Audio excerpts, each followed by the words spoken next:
Hello everyone, सब लोग कैसे हो? अच्छे हो ना?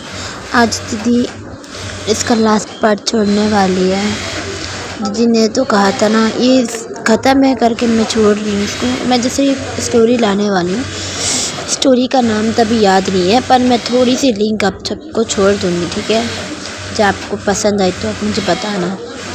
मैं अपनी टेलीग्राम की ग्रुप की मैं लिंक दे दूँगी इधर, आप लोग प्लीज़ जाके वहाँ से सुन लेना जो मैंने कौन सी मतलब स्टोरी छोड़ना है, ठीक है? आसपास के नॉइसों को प्लीज़ अवॉइड करना, ठीक है? हमने देखा था हमारा विंग बेहोश हुआ पड़ा हुआ था बेड में, तभी हमारा वांगची उठ के बाहर जाकर देखता है कि पहले जैसा सब कुछ हो गया है, सब ठीक हो चुका है। अब ना इसके हम 2 दिन के बाद देखते हैं विंग को भी होश आ चुका था। आयुआन सब लोग विंग के सामने झुक के माफ़ी मांग रहे थे कि हमें माफ़ कर दो और अपनी लाइफ में तुम वापस आ जाओ। विंग कहता है कि नहीं, मुझे यहाँ वापस नहीं आना, क्योंकि यहाँ किसी को विश्वास ही नहीं है, मैं यहाँ नहीं रह सकती।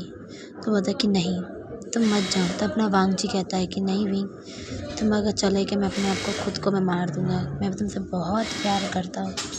जब वांगजी ये बात बोलता है ना, विंग कहता है कि वांगजी बात को समझो, मैं यहाँ नहीं रह सकती। तब ना आयुआन आता है। आयुआन आकर बोलती है कि मम्मा प्लीज़ पापा की बात मान लो, आप हमें मत छोड़ के जाओ। वो एक डायलॉग है ना, तुसी ना जाओ वैसा हो रहा था। विंग ना इतने लोग फोर्स करने के बाद विंग रह जाता है। विंग फिर भी वांगजी से थोड़ा तो गुस्सा रहेगा, भाई इतने प्यार करके जो मैं भी एक प्यार करती हूँ, मैं किसी से प्यार करके मैं मैरिज भी करने वाली हूँ उसके बाद। अगर मैं जिससे प्यार करती हूँ अगर वो मुझे ट्रस्ट ना करे तो भाई हमारा दिल बहुत दुखता है। वैसे ही विंग की भी वही हालत हो रही है। तो विंग ना ठीक है करके कह देता था। सब लोग ना अपने अपने क्लैन जाने लगते, क्योंकि अब इनका कोई नेगेटिव पावर्स नहीं। अब जो अपने अपने क्लैन को संभालने की कोशिश कर रहे हैं। अब लैनी, बाद में हमारे जो अंकल कुरैन सभी बोलते कि क्यों ना हम विंग और वांगजी की फिर से शादी कराएं, क्योंकि बहुत साल हो चुके हैं। तो ये सब कह के ना तो हमारी मैडम ये भी कहती हैं ठीक है, क्योंकि वांगजी और विंग की तो बहुत साल पहले ही मतलब अलग हो चुके थे, क्यों ना इनको फिर से शादी कराएं। तो हमारा आयुआन कहता है कि मम्मा पापा का शादी हम देखेंगे, बहुत मज़ा आएगा, बहुत मज़ा आएगा, ऐसा करके कह रहा था। तो ये बात कहते से हमारी जो मैडम है ना विंग को बोलते कि विंग हमारे साथ चलो। तो विंग कहता है कि मतलब, तो हमारा वांगजी कहता है कि नहीं, विंग नहीं जाएगा, क्योंकि वांगजी विंग को अकेला नहीं छोड़ना चाहता था। क्योंकि विंग का दिल अगर चेंज हो गया, नहीं मैं वांगजी के साथ नहीं रहूँगा, ऐसा अगर चेंज हो गया तो ये वांगजी सोच रहा था। तो विंग कहता है कि क्यों मदर करके बोलता है। तो मैडम ये बहुत हैप्पी होती है, बहुत ज़्यादा हैप्पी होती है, क्योंकि मैडम ये चाहती थी जब विंग उनको मदर करके बुलाए। तो यानली आती है, क्योंकि यहाँ जियान फैमिली और जिन फैमिली नहीं गई थी। वो आके बोलते कि विंग अभी तुम्हारी शादी होगी, शादी से पहले इस क्लान में रहना ठीक नहीं है, और तुम्हें पता है ना शादी से पहले हम दूल्हा के साथ नहीं मिलने देते। तो ये कह के ना विंग को लेके जाने की कोशिश करते। तो वांगजी एक हाथ पकड़ता है, मैडम यूँ एक हाथ पकड़ते हैं, भाई ये यहाँ से खींच रहे वो वहाँ से खींच रहे। विंग बीच में बोला कि यार मेरे साथ क्या हो रहा है। विंग मतलब वांगजी बच्चों की तरह जिद करने लगा, नहीं विंग को जाने नहीं दूँगा, विंग को जाने नहीं दूँगा। अब यहाँ से चैन, बाद में हमारी महंगा, ये सब लोग बोल रहे कि नहीं जाने दो, नहीं जाने दे रहे। तो सब लोग के ना तो समझा के वांगजी को समझ बंद करके बोल के बाद में विंग को भेज देते हैं, जाओ विंग और जल्दी आना, ऐसा करके बोल के विदा कर देते हैं। तो विंग को जब विदा कर देता ना तो वांगजी का मन बहुत खट्टा था। तो विंग के साथ साथ ना हमारा आयुआन भी जाता है कि नहीं मम्मा मैं भी आऊँगा आपके साथ। तो आयुआन भी चला जाता है विंग के साथ। अब वांगजी अकेला है। अब वो एक गाना ऐसा ना, छल से जो टूटे कोई सपना जाके सुना सुना लागे, वैसा हो गया। वांगजी कहता कि अब इस दुनिया में मेरा कोई नहीं है, मेरा बच्चा भी चला गया, मेरा बीवी भी चला गया। तो मैं ना कहना चाहती थी कि भाई तेरी बच्चा बीवी चले गए थे, तो बीवी पहली भी नहीं थी, बाद में सन्ना आई है, ऐसा कहना मन तो करता है। बाद में ना विंग को लेके जियान क्लैन में आते हैं। जियान क्लैन में सब लोग विंग को देख के बहुत ज़्यादा हैप्पी होते हैं, बहुत ज़्यादा, क्योंकि विंग इस क्लैन में बचपन से बड़ा हुआ, मतलब बहुत बड़ा हुआ सॉरी, बचपन से यहाँ था, यहाँ इनको पाला पोसा बड़ा हुआ।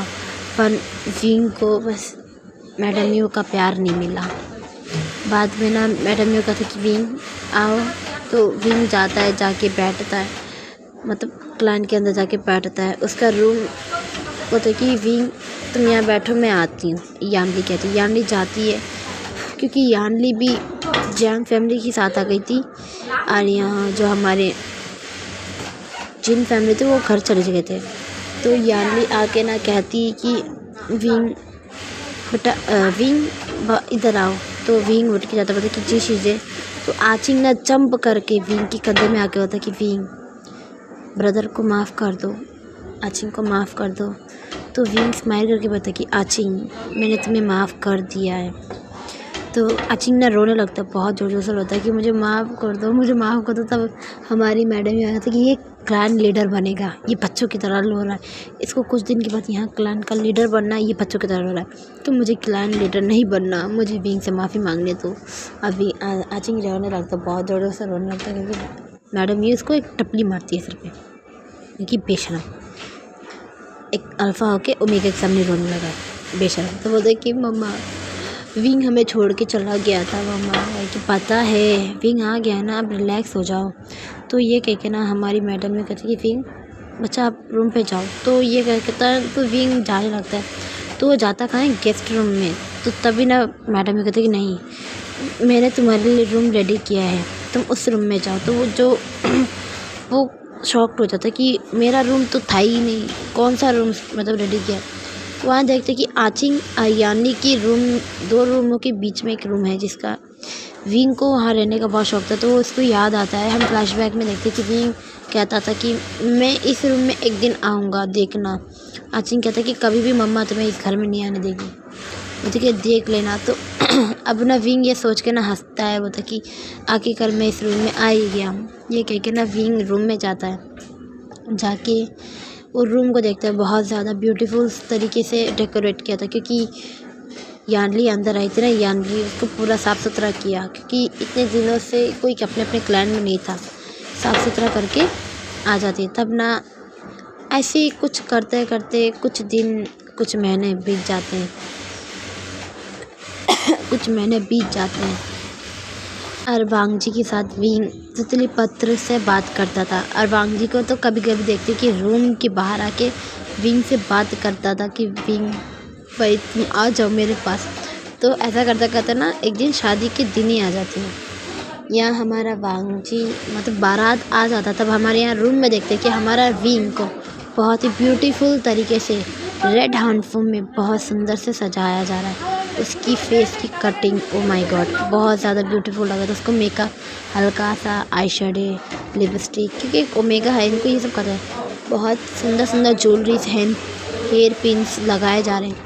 लगा के ना विंग को ला के बिठाया जाता है। तब ना हमारी मैडम ही आके नज़र उतारती है और कहती कि मेरे बच्चे को कभी नज़र ना लगे किसी को। ये कह के ना विंग के तो जो मिर्ची होती है ना, मिर्ची से हमारे यहाँ नज़र उतारा जाता है। तो मिर्ची से मैं उनको मिर्ची दिला देती हूँ, पता नहीं चाइनीज़ में कौन सा कैसे नज़र उतारा जाता है, तो मैं मिर्ची लगा देती हूँ, ठीक है। सूखी मिर्ची से नज़र उतारा जाता है।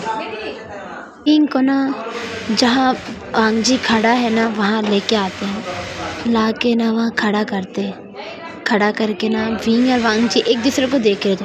पर विंग तो नहीं देख रहा, क्योंकि विंग के सर पे वेल था, वेल की वजह से बातें करा नहीं था, इसलिए विंग के सर पे वेल था, इसलिए वांगजी विंग को अच्छे से नहीं देखा। पर विंग वांगजी को बहुत देखे, इतना खूबसूरत एक इंसान, जो हर एक इंसान उसको देखे तो मर मिट सकता है, इतना हैंडसमनेस का भी दुकान लग रहा है मेरे को, ऐसा विंग कह रहा है। तो तब ना प्रीस्ट आके बोलते कि आप दोनों प्लीज़ खड़ जाइए सीधा होके। तो सीधा होके खड़ते गए, बोलते कि आप दोनों अर्थ को वो करिए, हेवन को वो करिए। हेवन को वो करते, अर्थ को वो करते, एल्डर्स को वो करते, वो करके उनकी शादी कंप्लीट होती है। बाद में टी सेरेमनी होती है, टी सेरेमनी होके अब आती है विदाई का वक्त। अब विंग विदाई हो रहा है, या विंग रोने की जगह आचिंग रो रहा है आचिंग रो रहा है, और कि नहीं विंग मत जाओ, तुम मेरे पास आ जाओ।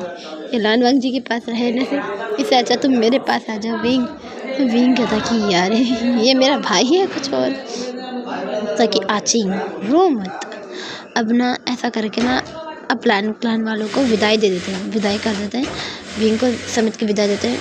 तो लाइन आते आते लाइन क्लान में शाम रात हो ही जाती है। रात होते आके भी अपने वेडिंग रूम मतलब सॉरी गैस अटक रही क्योंकि मेरी ऑपरेशन हो चुका है इसलिए मुझे माफ़ करना।